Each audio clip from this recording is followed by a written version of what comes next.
Hi everybody, welcome back to Pausa.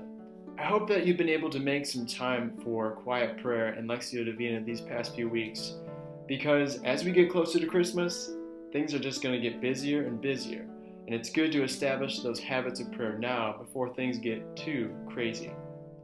But before we hop into the Advent season, it's most appropriate that we talk about Thanksgiving.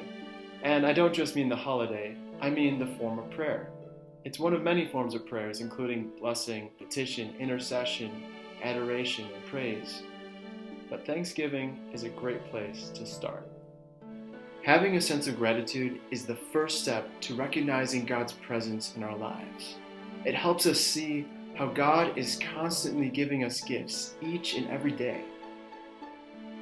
It's so easy to take things for granted and to be blind to the things that we already have if we don't take time to meditate on these gifts and thank God for them. This is why Thanksgiving is such an important form of prayer. Now, imagine somebody gave you a small trinket of a gift. What would be an appropriate way to say thank you? You could give them a hug, you could write them a thank you note, or just simply say thank you so much. But what if somebody were to give you something much more valuable? Thousands of dollars. What would be an appropriate response? Well, thank you wouldn't cut it. You definitely would need to give something back in return. Now, what if somebody gave their life to save yours? What would be the only appropriate response? The only appropriate response would be to give yourself totally back to that person. And that is exactly what happens when we receive the Eucharist, which means Thanksgiving.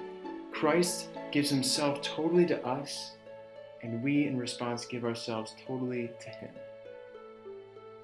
I want to share with you the secret to having the best Thanksgiving day ever. And it's not a secret recipe for cranberry sauce. It's a practical tip that can make any day the best day ever. Start your day with a prayer of thanksgiving. Before your feet even touch the floor and you get out of bed, count your blessings. Try to list 40 or 50 things that you are thankful for and give thanks to God for them. Your family, your friends, your talents, the air that you breathe.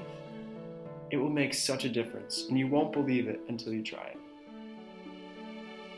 Thank you so much for watching. Have a wonderful Thanksgiving. And until next time, remember the many gifts that God has given us.